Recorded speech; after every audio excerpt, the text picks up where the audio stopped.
The ownership of automatic and semi-automatic weapons should be banned in the U.S. Assault weapons are semi-automatic firearms, meaning that every time the trigger is pulled, a round is fired.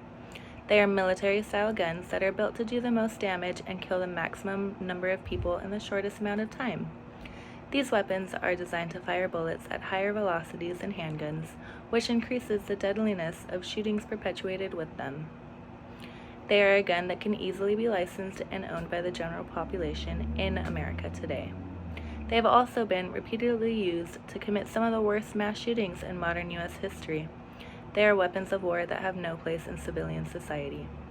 The Second Amendment states, a well-regulated militia, being necessary to the security of a free state, the right of the people to keep and bear arms shall not be infringed.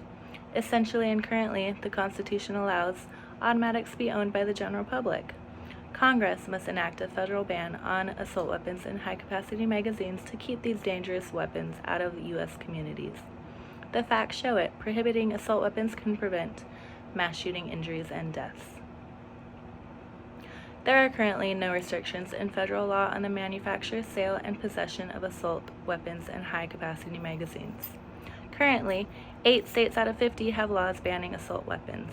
9 states out of 50 have laws banning high-capacity magazines. Yet, these state-level efforts are undermined by the lack of a strong federal law that bans these weapons. For example, in 2019, a shooter shot 15 people in California using an assault rifle that was purchased in Nevada. Although this firearm was banned and unavailable for sale in California, it was easily available in Nevada because Nevada does not have a state-level assault weapon ban. Do bans on assault weapons and high-capacity magazines actually work? Yes, they do.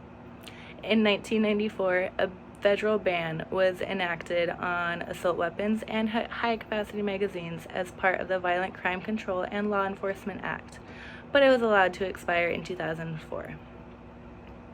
Along with this, a growing body of research finds that the federal assault weapons ban, though it was only in effect for 10 years, had a positive impact on reducing both the use of assault weapons in crimes and the number of firearm injuries and fatalities in mass shootings. Research from Stanford University shows that during this ban, there is a 25% decrease in mass shootings and a 40% decrease in mass shooting deaths.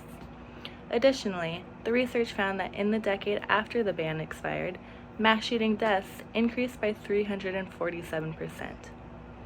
Following the expiration of the ban in 2004, assault weapons were once again legal to manufacture and purchase, which flooded the civilian consumer market with these guns. Assault weapons have been used in some of the deadliest public mass shootings in modern U.S. history. This is a fact, and I have the stats to prove it. 2019, Texas, 46 shot, 22 fatal. 2017, Vegas, 480 shot, 49 fatal. 2016, Florida, 102 shot, 49 fatal. All of these incidents had a assault weapon present and were used against the public. I will now list off the common and most popular points from the opposing argument against the federal ban on assault weapons. Number 1, Congress once banned these firearms, but irrefutable evidence proves there was no reduction in crime. The Stanford research and evidence clearly shows a reduction in crime levels during the ban. The opposing argument follows the common idea of criminals do not follow laws, therefore only law-abiding Americans will suffer from a federal ban.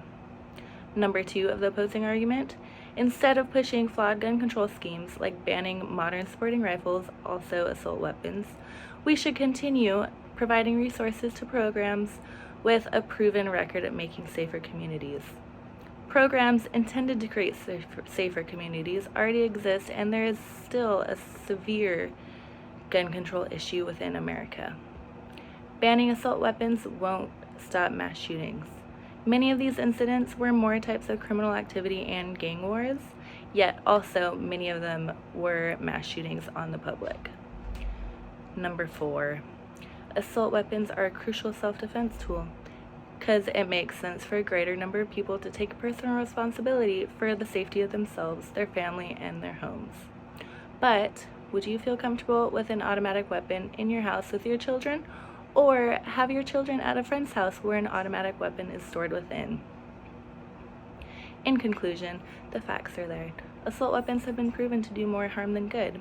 They are military-grade weapons that have no place in the general population.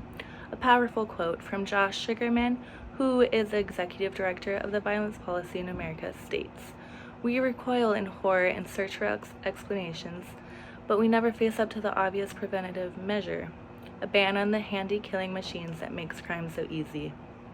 Finally, the ownership of automatic and semi-automatic weapons should be banned in the U.S. Thank you.